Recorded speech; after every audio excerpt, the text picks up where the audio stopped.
is a good man, Savannah. A good man. He's just in a bad situation right now, and he's trying to get out of it. Girl, can we gossip? Ooh, can we gossip? Girl, can we gossip? I have tea, can we gossip?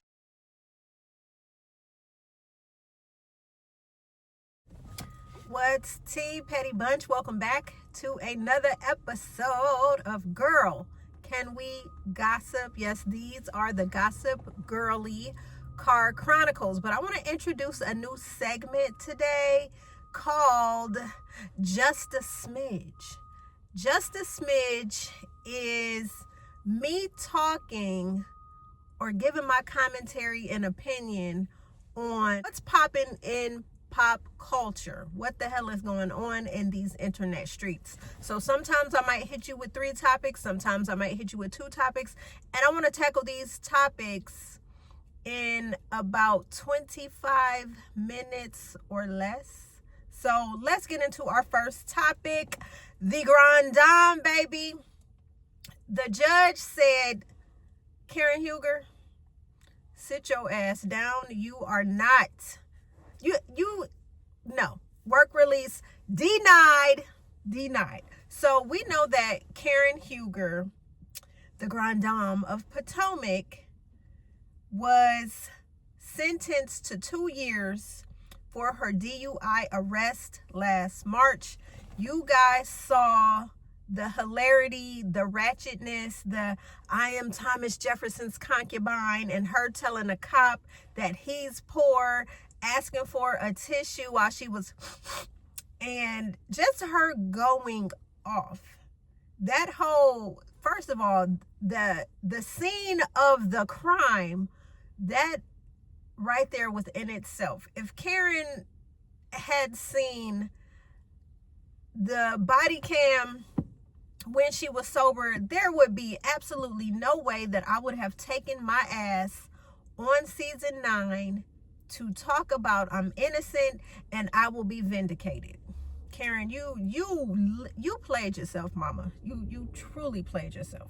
So anyway, Karen was sentenced to 2 years for that DUI debacle. So that meant she physically had to sit her ass in jail for 1 year. And then the second year, she would probably get probation or whatever. Judge McGann, I'm hearing do not play. Now when Karen right now has been serving 2 months, right? And so while she's been serving the 2 months, I guess in her mind, because she is the Grand Dame, she's like, hey, I'm going to apply for this work release program. So work release would mean that she would spend a good portion of the day working, and then in the evening she would report back to jail. So that would mean that she would, let's see. So she applied for work release at Montgomery County's pre-release center. So again, being in a work release program means that the stipulations are more lax. It's giving less jail, more like college dorm type style setting. So what Karen's lawyers have said is that Judge McGann is not one to be played with. In fact, he is known for dishing out strict sentences. So now the corrections board, they approved her to be eligible for work release, but Judge McGann said, I guess he was watching more and more of the body cam where Karen was like, oh, I'm lit. So he said, your lit ass is going to sit in jail and think about what you've done. And part of me is like, you know what? That is good. Like, don't do the crime if you can't do the time. Karen, you were dead ass wrong. And sometimes celebrities need to feel you need to feel your transgressions. You need to pay for your crime. So Judge McGann said, no ma'am, work release my ass. You will be sitting in jail. Now word is, Karen, you gonna sit in jail with the usual suspects. that's where you're going to be, Miss Mama. So you are not going to get the preferential treatment that you were probably hoping that you would get. Again, they don't care that you are a reality TV star. You are a citizen in their eyes, and so you will be treated as such. So Karen is currently at the Montgomery County Correctional Facility, where she is one of 835 inmates. Now, despite being given 2 years, Karen is expected to be released as early as November. So my question is, now we know Karen walked away and that she recorded a video for the reunion. She wasn't there. So I'm wondering now, and this to me would be the perfect, because there's no such thing as bad PR, right? So I feel like Karen, if Bravo execs are with it and Karen really wants to rebrand her image, shit, why not? Why not contact the Bravo execs and ask them to hold off on filming? Now, of course, we know Karen is too prideful to do that. But if I were Karen, I would be like, you know what? Let me strike a deal with Bravo. And I could be, Karen could literally carry season 10 if she uses her story as redemption. However, that would mean, Karen, that you would need to be as vulnerable as possible. You would need to tell the truth about everything that you were allegedly on during this DUI arrest. So you would have to tell the whole truth. You have to tell the truth, the whole truth, and nothing but the truth. So help you God. Now, that would be the way that I would see Karen making a reality TV comeback, by saying, hey, I screwed up. I mean, we could put her up there with Countess Luann with her DUI issues, also with Shannon Bedore and her DUI issues. So Karen, I really think you should think about it. Coming back to reality TV, you could definitely win the people over if you stop acting so full of shit, like you are high and mighty and self-righteous. And that's why the people stopped rocking with you, because you was lying. And I really feel like Karen could carry season 10 if she wanted to. Next, let's talk. Did y'all happen to catch Joan Carol Clayton, aka Tracee Ellis Ross, who got an opportunity to sit with her friend girl, Forever Flotus, Michelle Obama, and Michelle's brother Craig on their podcast, IMO, in my opinion? Now, this podcast for me was giving... It was giving very, very grown-up conversation, very seasoned conversation. One of the things I have to say about Tracee Ellis Ross, regardless of how you feel about her, I'm going to say Tracee Ellis Ross definitely played Joan Carol Clayton to a T, because I feel like Tracee Ellis Ross is Joan Carol Clayton. And all of her talking points, I was like, damn, that sounds like Joan to me. So basically, Tracee, as we know, is, in my opinion, a forever cougar. Tracee, at the tender age of 52, is not married. And I feel like the character she played on Girlfriends, which is one of my favorite shows, by the way, is looking for love in all the wrong places and spaces. However, Tracee, in her 52 years, is living her life unapologetically. And we have to, I don't know, sometimes you have to give kudos to those people who have forfeited getting married and having children and are finding peace in that. And that's one of the things that Tracee said. She said she does grieve not having gotten married, not having a family, not having children. However, on the flip side, her life has been fulfilled in, many ways, and many opportunities that have been presented to her. The acting, the traveling, hell, being the daughter of Diana Ross. I mean, just to name a few things. One of the talking points that the internet has been going crazy about is that she was talking about her love for younger men, her desire for younger men. Now, y'all know Tracee is not going to date men her own age because she's basically said that they're in this toxic masculinity cycle. She's been there, she's done that. She's the president, she has been the president of the fan club, and she does not want to go back in that space. So one of the things I noticed that she pointed out that Craig Robinson made a statement that resonated with her. And he was saying that you can learn a lot about a guy by who a guy is on the court because he lets his guard down.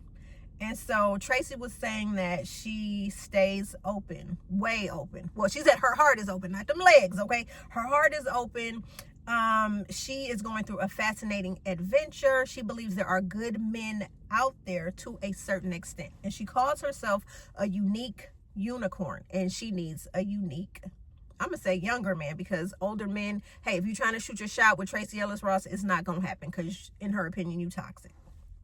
Okay, she is not going to sit around. She's not going to sit around waiting. Try to say that 3 times fast. Okay, she said, what else did she also say? She was just saying that she is a first generation of choice, meaning that she has the right to find her own delight, and she has the right to find her own delight and pleasure, and that's how she is navigating, dating. She says she's scared for younger women because of the whole Roe versus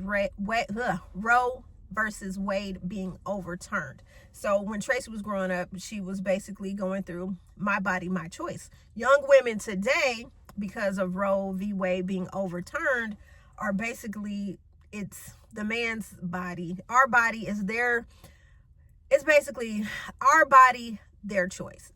Yes, we are born in these bodies, but the white male dominated government is telling us that we don't have a choice over what happens to our body, that they are in total control of that. And Tracee said that's some bull mess, and she's not with it. So she said she dates younger, the full person in charge of her life. And let's see, what else did she say? Oh, she said she is staying away. Again, toxic masculinity. She is staying away from it regardless. It could be a young man coming at her.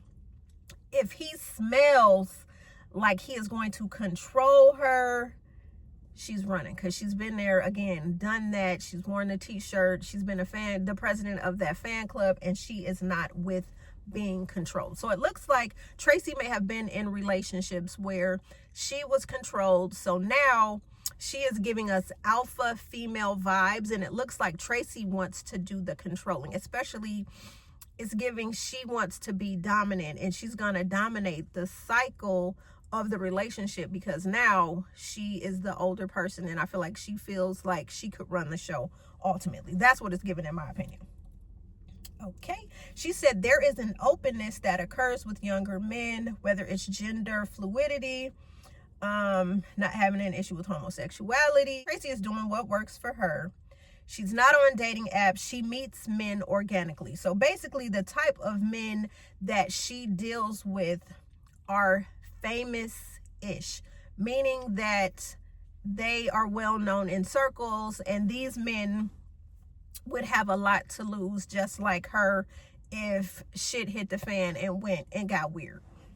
Okay, so she wants a man that has some sort of street cred. So again, like I said, I'm going to say she's meeting these men organically. So meaning she's going out to spaces where younger men are hanging out.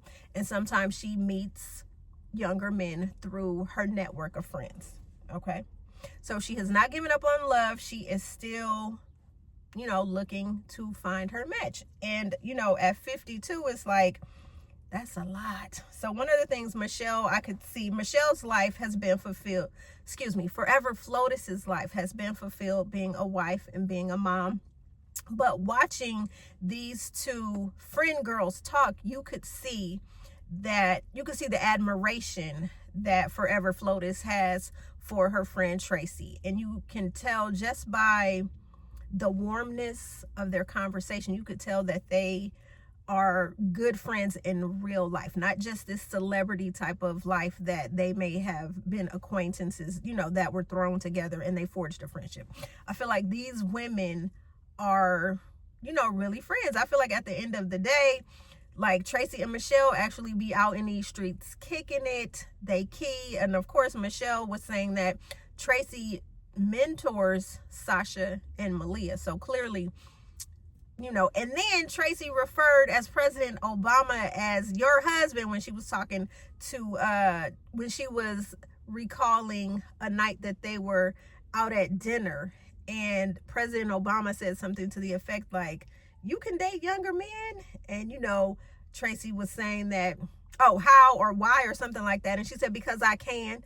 And then, you know, when she was laughing, referring to President Obama as your husband, I thought that was like really cool. And it gave a testament that, yo, these women is real, they rocks together in real life. And I thought that was really cool. So again, they talked about the whole nature versus nurture argument. And I feel like Tracee, again, is a straight feminist.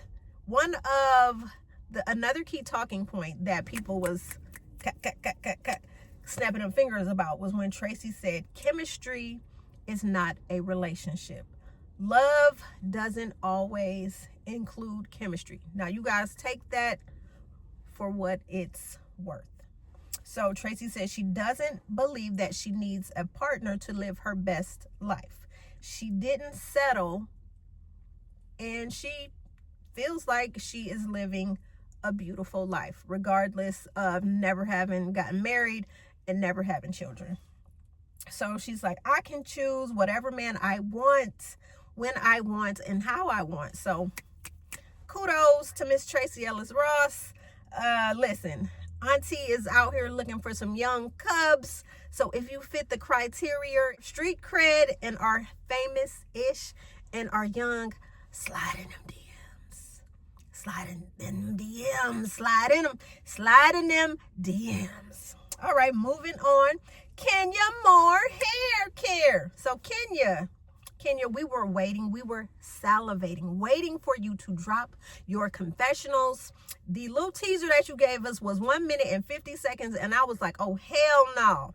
Oh, hell no. I need more confessionals. I need more receipts. I need more talking points. And so Kenya came with that. And she came out quoting K. Dot. They try to rig the game, but they cannot fake influence. So Miss Kenya Moore said, listen, baby, I am she, I am her, I am the influence that these wannabes are, that these hyenas are picking off of. You know what I'm saying? It's like they're picking from Kenya's scraps, and essentially they are trying to rig the game. And I'm saying by rig the game, i.e. get her off the show, because Kenya is popular and she is one of the OGs and she's one of our faves on the show. Team Twirl. I am Team Twirl in this regard with her versus Britt Edie.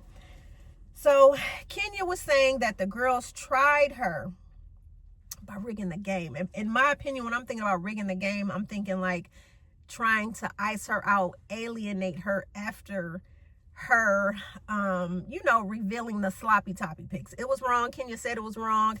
And, you know, she took full accountability in this video to me. So she said they tried to rig the game. So I'm going to say they tried to rig the game by bringing in newbie nobodies who we did not know. People, like she said, they just plucked off the street to bring in, to fill the quota on the show. And the biggest nobody was Britt leading the charge. So Kenya basically said that she feels like Britt, during her audition, it was the scheme that Todd and them set up, okay? She says she feels like Britt sat with producers and she under-promised and over-delivered, because we already know that Britt is single black female. She has been stalking Kenya. Kenya has done nothing to this woman, and yet and still she has fabricated some sort of problem, a vendetta that stems from nothing. And if you continue watching the tapes from episode 1 to episode 5, you can see that Kenya didn't do nothing to this woman but be nice. She called her pretty in the videos. Oh, you look like Barbie. She gave her hugs, and the woman said, you didn't hug me right. It was a pat on the back. Britt is obsessed with hugs for some type of reason. So if you know Britt, if you're filming with Britt, be wary of how you hug her, okay? Because she's gonna come for you, pistol popping and all, okay? So Kenya is saying that Britt truly under-promised, over-delivered. She probably sat with producers and said, I can give you what you want, meaning I can be the bish to take the queen bish out. And then Kenya revealed, if you notice, Britt, when we were introduced to Britt and her husband have given us nothing except for views of a pretty nice looking home. They're boring at best when they get on camera together. There's no type of chemistry. Her husband, whenever she speaks, it looks like he's always giving her the side eye, like, yeah, okay, girl. And it seems like he is her emotional support partner. Whenever she has a breakdown, he is there to pick up the pieces and to get her back on track. Okay, so again, Britt came on the show. She gave us nothing. And Kenya said Britt was very boring. Britt does not have star quality. When you look at her matched up against Kelly, matched up against Angela, she is not giving us anything. She hasn't. She was boring. And I feel like, well, Kenya feels like producers probably pulled her aside and like, yo, you're not delivering on what you promised. So then Britt decided to go ham at that dinner, and that's when she upped the ante and was acting like an asshole and then that's when the situation escalated and the pistol popping whip comments came out. Kenya also said she is tired of these people. Well, no, she is tired of Porsha lying on her YouTube channel. Porsha lying on her YouTube channel, making up stories about how Kenya allegedly got the sloppy toppy photos. Porsha already on her YouTube channel was insinuating that Kenya got the information from a housewife who is currently filming on the show. Thanks to Jessie Woo, who put it out in the atmosphere that Ming Lee was the alleged housewife that supposedly gave Kenya the pictures. Kenya said, yeah, that's wrong. Ming didn't give her those. Ming has her own set of photos. Ming denied it as well. Ming said, I have my own set of photos. Kenya said she got the photos off of a PORN site. And before releasing the photos, she said she consulted an attorney. She talked on a federal level and then on the Georgia state level. And she was asking, if I reveal photos that are already on the internet, that have already been circulated on the internet, could I be sued? Could I face ramifications? And she was told by legal experts that if these photos are already online and already accessible online, if you share them, no, you cannot face any type of crime. Now, remember, Andy and his yes men got on a podcast, and one of his little cronies, his little minions, made a statement that Kenya was out here doing this as revenge, PORN. And clearly, according to Kenya and the legal experts that she spoke with before releasing these photos, they said absolutely not. This is not considered revenge P. So Kenya debunked that. Kenya also said that, let's see. Oh, she also said she don't have no smoke with Drew. So her and Drew is cool. Kenya, let's see, what else did Kenya talk about? So Kenya also made reference to why is she receiving a target on her back. And she talked about the instance where she was talking about bringing her pow pow when she was playing with her best friend Brandon, about the pow pow and Phaedra. And she said Phaedra was never around. She never had a pow pow around Phaedra. But she said during the one reunion, Phaedra brought her pow pow, Phaedra brought her taser to the reunion. ready to use it. Kenya also talked about she is the only housewife who has been assaulted on the show. And that is very true, because we remember how Porsha put her hands on Kenya, grabbed her by her hair, dragged her down. Porsha really didn't face any type of ramifications for that. She may have apologized, but still, Porsha is on the show. Kenya also talks about how there was no investigation done. She pulled up video of Britt, because remember, Britt told Andy during Watch What Happens Live, oh no, I didn't have a gun on me. I didn't have a pow on me. But Kenya pulled up Britt Edie popping off at the mouth and acting all Billy Badass on a podcast where she talked about how she keeps her pow on her at all times. Kenya also talked about there was no investigation done. She talked about how she went to the production studio and told them about what was going on with this whole Britt Edie pow whips and shit situation. They did absolutely nothing. They're glossing over the fact that Britt is in the wrong, and Kenya is like, hey, Kenya took accountability and apologized to Britt like 4 times. Kenya also talked about how she has taken accountability. She went on Tamara Hall. She said she was wrong. Another time Kenya said she was wrong. She apologized to her castmates. She apologized to the crew. She apologized to Britt. She said Britt's name. She also talked about how she felt bad for releasing these photos at her spa when this celebration should have been about her legacy for Brooklyn and celebrating that day. So Kenya also took accountability, where she talked about how she pulled Kim Fields' chair out and how she was an asshole in that moment, but she's apologized to Kim. She said her and Kim is on good terms, and that Kim even invited her to come and have a guest spot on the Upshaws. So Kenya talked about how she takes accountability. She also said she took accountability with Porsha, not with Porsha, with Phaedra, and the issues that they had. And she talked about her part in, sabotaging their would have been friendship. Because y'all know, with the whole text messages with Apollo and all that bullshit that popped off. Kenya also talked about, she also answered questions asked by fans. And what else? She talked about, let me see. She also, fans asked questions, she answered questions. They asked her how much money she made. She was saying that she makes enough. Pretty much, she don't like talking about money because that's tacky. A question was asked about her bestie Cynthia and how she felt if she felt that Cynthia threw her under the bus and by being Team Britt. And Kenya Moore made it very clear, I do not want to talk about Cynthia. So, she still got some smoke with you, Cynthia. I don't know, 50 Cent, how you are going to patch things up. But Cynthia did say when she was talking to Carlos King that she is open and ready to talk whenever Kenya is. This was a great first confessional. Kenya also talked about, Kenya brought race into the fact that, hey, pistol popping would not be happening on a Real Housewives of Beverly Hills. She said there was no way that a pistol popping would have been mentioned in front of the likes of a Kyle Richards or a Lisa Vanderpump or an Erica Jane.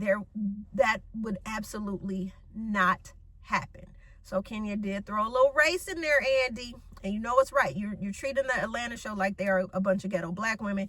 And you know for damn sure well that there would be no type of pistol popping happening on Beverly Hills. That shit would have been shut down. No. And an investigation would have been conducted on the spot.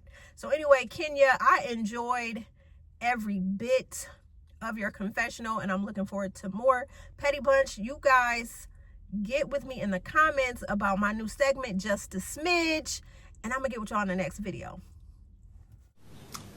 He's a good man, Savannah. A good man. He's just in a bad situation right now, and he's trying to get out of it. Girl, can we gossip? Ooh, can we gossip? Girl, can we gossip? I have tea, can we gossip?